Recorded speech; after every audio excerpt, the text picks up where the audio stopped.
اللہ تعالیٰ نے جو انسان پیدا کیے ہیں ان کے مزاج مختلف ہیں. ان میں کچھ لوگ ہوتے ہیں جو قوی ہوتے ہیں ارادے کے، جو فیصلہ کر لیا ڈٹ گئے. کچھ لوگوں میں وہ قوت ارادی اتنی مضبوط نہیں ہوتی، وہ ادھر ادھر سوچتے رہتے ہیں. کچھ لوگ جسمانی طور پر بہت توانا ہوتے ہیں، کچھ لوگ جسمانی طور پر پیدائشی طور پر کمزور ہوتے ہیں. تو اگر کوئی قوت ارادی کمزور رکھنے والا شخص ہے، وہ بھی تو اللہ کی تخلیق ہے، اللہ کا بندہ ہے، خطاؤں کا ظہور ہو جاتا ہے، توبہ کرتا ہے، پھر کچھ عرصے کے بعد پھر خطا کا ظہور ہو جاتا ہے، پھر توبہ کرتا ہے. تو ہم تو یہ سمجھیں گے کہ ایک حد کے بعد پھر اس کی توبہ قبول نہیں ہونی چاہیے. لیکن حدیث سنیے. وعن ابی ہریرہ رضی اللہ تعالی عنہ قال قال رسول اللہ صلی اللہ علیہ وسلم ان عبدا اذنب ذنبا، یقیناً ایک بندہ جو ہے وہ ایک گناہ کرتا ہے. فقال، پھر وہ کہتا ہے رب، اے میرے پروردگار، اذنبت فاغفر لی، مجھ سے گناہ ہو گیا ہے، مجھے معاف فرما دے. فقال ربہ، تو پروردگار یہ کہتا ہے اعلم عبدی ان لہ ربا یغفر الذنب ویأخذ بہ، میرا یہ بندہ یہ جانتا ہے کہ اس کا ایک رب ہے جو گناہ معاف بھی کر سکتا ہے اور سزا دے بھی سکتا ہے. کیا معنی ہوئے؟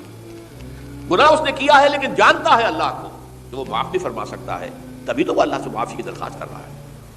اس کے اس جاننے کی بنیاد پر، اس کے اس علم کی بنیاد پر، اس کے اس ایمان کی بنیاد پر فرمایا غفرت لعبدی، میں نے اپنے بندے کو معاف کر دیا. ثم مکث ما شاء اللہ، پھر وقت گزرا جتنا کہ اللہ نے چاہا. ثم اذنب ذنبا، پھر اس سے گناہ ہو گیا. فقال رب اذنبت ذنبا فاغفر، پھر کہتا ہے پروردگار مجھ سے گناہ ہو گیا، پھر مجھے معاف فرما دے. فقال ربہ، اللہ فرماتا ہے عالم عبدی ان لہ ربا یغفر الذنب ویأخذ بہ، میرا بندہ ہے نا جو جانتا ہے کہ اس کا ایک رب ہے، ایمان باللہ اس کے اندر ہے، تبھی تو پکار رہا ہے. اور یہ بھی جانتا ہے کہ وہ گناہ معاف بھی کر سکتا ہے اور چاہے تو پکڑ بھی سکتا ہے، سزا بھی دے سکتا ہے. تو فرمایا، اللہ تعالیٰ فرماتے ہیں میں نے فرمایا کہ میں نے معاف کر دیا. ثم مکث ما شاء اللہ، پھر ایک عرصہ گزرا اس کے بعد. ثم اذنب ذنبا، پھر اس نے گناہ کیا.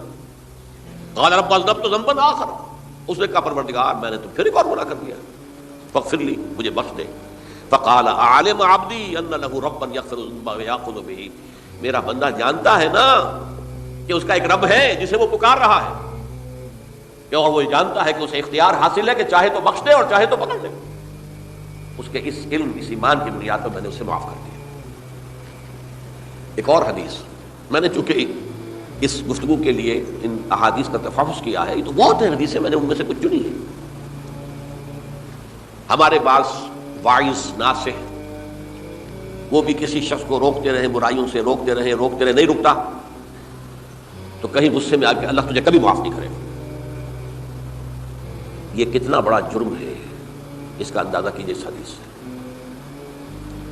تو میرے بندے کو میری رحمت سے مایوس کر رہے ہیں، کتنا بڑا جرم ہے اس کا اندازہ کیجیے. یہ مسلم شریف کی روایت ہے عن جندب، حضرت جندب رضی اللہ تعالی عنہ سے، ان رسول اللہ صلی اللہ علیہ وسلم حدث، کہ اللہ کے رسول صلی اللہ علیہ وسلم نے ایک واقعہ بیان کیا. ان رجلا قال، کہ ایک شخص نے یہ کہا واللہ لا یغفر اللہ لفلان، کہ خدا کی قسم اللہ تعالیٰ فلاں شخص کو کبھی معاف نہیں کرے گا. وان اللہ تعالیٰ قال، اس پر اللہ تعالیٰ نے یہ فرمایا من ذا الذی یتعالی علیہ، یہ کون ہے جو میرے اوپر حکومت کرنے والا آ گیا، جو میری طرف سے حکم لگا رہا کہ میں کبھی معاف نہیں کروں گا. من ذا الذی، کون ہے وہ شخص، الذی یتعالی علیہ انی لا اغفر لفلان، کہ میں فلاں شخص کو کبھی معاف نہیں کروں گا. قد غفرت لفلان، اس کو تو میں نے معاف کر دیا. واحبطت عملہ، اس شخص کے تمام اعمال میں نے ضائع کر دیے کہ تم نے میرے بندے کو مایوس کیا. یہ ہے جرم کی انکار.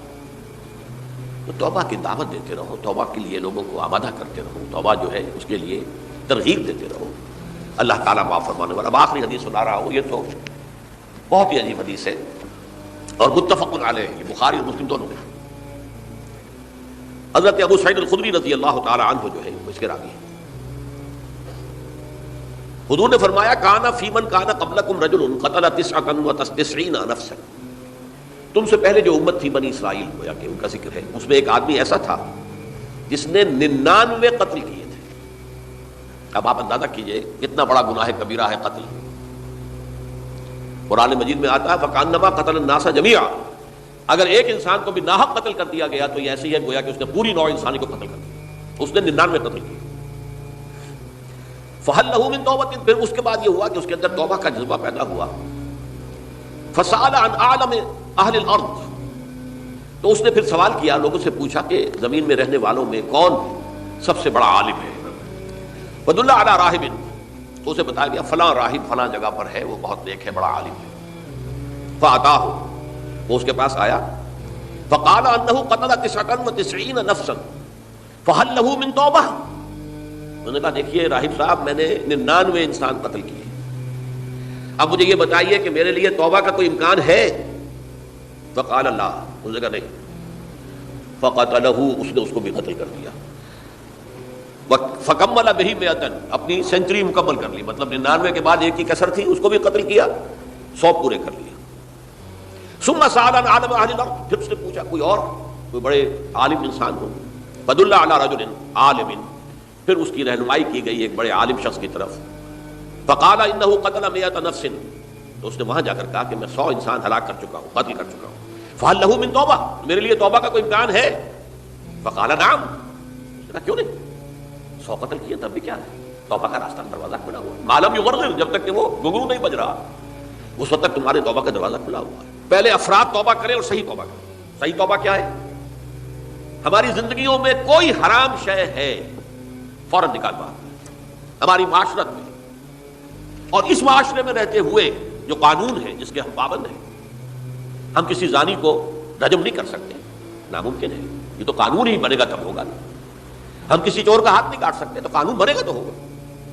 تو ہم جن چیزوں پر عمل نہیں کر سکتے قانوناً، ان کے علاوہ باقی پوری شریعت جس پر عمل کیا جا سکتا اس پر عمل پیرا ہوتا ہے۔ سود میں بند نہیں کر سکتا، بینکوں کو میں آگ نہیں لگا سکتا، اور بینکوں کو آگ لگا دیں گے تبھی سود تو ختم نہیں ہوگا، لیکن یہ تو کر سکتا ہوں نا کہ براہ راست سود میں ملوث نہ ہوں، سود پر قرضہ لے کر اپنا کاروبار نہ چمکاؤں، نہ بڑھاؤں، سود پر قرضہ لے کر اپنے مکان نہ اونچا کروں، یہ تو کر سکتا ہوں۔ تو کم سے کم جو ڈائریکٹ کسی نے قانون نہیں بنایا کہ لازم ہے آپ پر کہ آپ سودی قرضہ لیں اور اپنی بلڈنگ عالی شان بنا لیں، کسی نے نہیں کی۔ یہ اگر کر رہے ہیں تو آپ مجرم ہیں۔ آپ کے معاشرے میں کوئی قانون نہیں بنا کہ پردہ ختم، برقع حرام، مصر یہ ترکی میں تو کر دیا گیا، برقع حرام، وہاں تو سر کو اوپر جو ہے ڈھانپنا جو ہے، سکارف لینا بھی ممنوع ہے، یہاں تو نہیں ہے۔ پھر یہاں جنہوں نے چھوڑا ہے مجرم خود ہے، یہاں تو اللہ کا شکر ہے کوئی ایسا مصطفیٰ کمال پیدا آج تک نہیں ہوا ہے کہ جس نے ان چیزوں کا حکم دیا۔ ہاں ترغیب ہے، ذرائع ابلاغ کے ذریعے سے، فحاشی ہے، عریانی ہے، لیکن چوز آپ خود کرتے ہیں، فیصلے کا اختیار آپ کا اپنا ہے۔ تو جن چیزوں کے اندر بھی گناہ سے بچنے کا امکان ہے اس کو عملاً ترک کیا جائے، اور نمبر 2 عزم مصمم کر لیا جائے کہ اللہ اب بقیہ زندگی جتنی بھی ہے اس میں اپنی توانائیاں، اپنی قوتیں، اپنی صلاحیتیں صرف کروں گا تیرے دین کی تبلیغ اور تیرے دین کے قائم کرنے کی جدوجہد۔ عزم مصمم، یہ سلطنت خدا داد پاکستان، اور اے اللہ ہے خاصہ خاصان رسول، وقت دعا ہے، امت میں تیری آ کیا جب وقت پڑا ہے۔ میں اپنے احساسات جو ہیں آپ کے سامنے الفاظ میں بیان نہیں کر سکتا۔ یہ جب یروشلم کی تباہی ہوئی تھی جس کا میں نے ذکر کیا ہے، 6 لاکھ انسان قتل ہوئے تھے، اور 6 لاکھ کو نبوکدنضر جو تھا وہ ہانک کر بھیڑوں بکریوں کی طرح بیبیلونیا لے گیا تھا۔ اس سے پہلے کتنے ہی نبی اہل کتاب کے وہ کہتے رہے تھے کہ ہوش کرو، توبہ کر لو، بلکہ ایک جگہ کے الفاظ یہ ہیں درخت کی جڑ پر کلہاڑا رکھا جا چکا ہے، اب بھی ہوش میں آ جاؤ، ہوش میں نہیں آئے۔ دنیا پرستی جو بھی ان کے نفس پرستی جو بھی ان کے اوپر مسلط ہو چکی تھی، اس نے انہیں توبہ نہیں کرنے دی، تباہی و بربادی ہو گئی۔ آج ہماری نگاہوں کے سامنے عراق کے ساتھ کیا ہو رہا ہے، بغیر اس کے کہ کوئی جرم ہوتا، بغیر اس کے ہم تو بڑے بڑے جرم کر چکے ہیں ان کی نگاہ میں۔ نان پرولیفریشن ٹریٹی جو ہے اس کے خلاف ہمارا عمل جا رہا ہے پوری دنیا کے اندر، ان کا کہ ہم اس کو ایٹمی صلاحیت کو نہیں پھیلنے دیں گے۔ وہ ایک خاص وقت میں افغانستان میں انہیں ہماری ضرورت تھی اپنے اصل دشمن USSR اپنے مقابل کی طاقت کو ختم کرنے کے لیے، اس وقت انہوں نے اپنا منہ جو ہے پھیر لیا تھا، نہیں دیکھا تھا، اور ہمارے ہاں اللہ کی یہ رحمت آ گئی کہ ایٹمک صلاحیت بھی حاصل ہوئی. اور پوری دنیا میں شاہ عبداللہ نے کہا تھا، پرنس عبداللہ نے، کہ یہ آپ کا نہیں ہے، یہ جو نواز شریف صاحب سے جب اس کا ہم نے دھماکہ کیا ہے، یہ بم آپ کا نہیں ہے، یہ پوری امت مسلمہ کا بم ہے. کیسے یہ برداشت کر سکتے ہیں یہودی اور یہودیوں کے اعلی کار عیسائی، خاص طور پر Protestants, west white Anglo Saxon Protestants. تو سمجھ لیجئے کہ پاکستان کی جڑوں پر بھی تیشہ رکھا جا چکا ہے.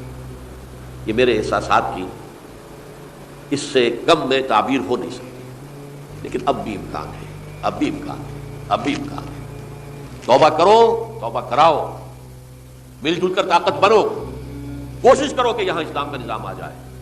اور اس اسنا میں بھی دعا کرو اللہ تعالیٰ سے کہ اللہ ہمیں مہلت عطا فرما دے، ہمیں کچھ اور مہلت عطا فرما دے، اے اللہ ہمیں کچھ اور مہلت عطا فرما دے. دے کے حضور آکھن منگتے دی خیر ہووے، دے کے حضور آکھن منگتے دی خیر ہووے، منگتا کبے سخی دے، منگتا کبے سخی دے، بوہے دی خیر ہووے، دے کے حضور آکھن منگتے دی خیر ہووے، دے کے حضور آکھن. اور جنت بڑی جگہ لگیا جڑی جگہ تے، جنت بڑی جگہ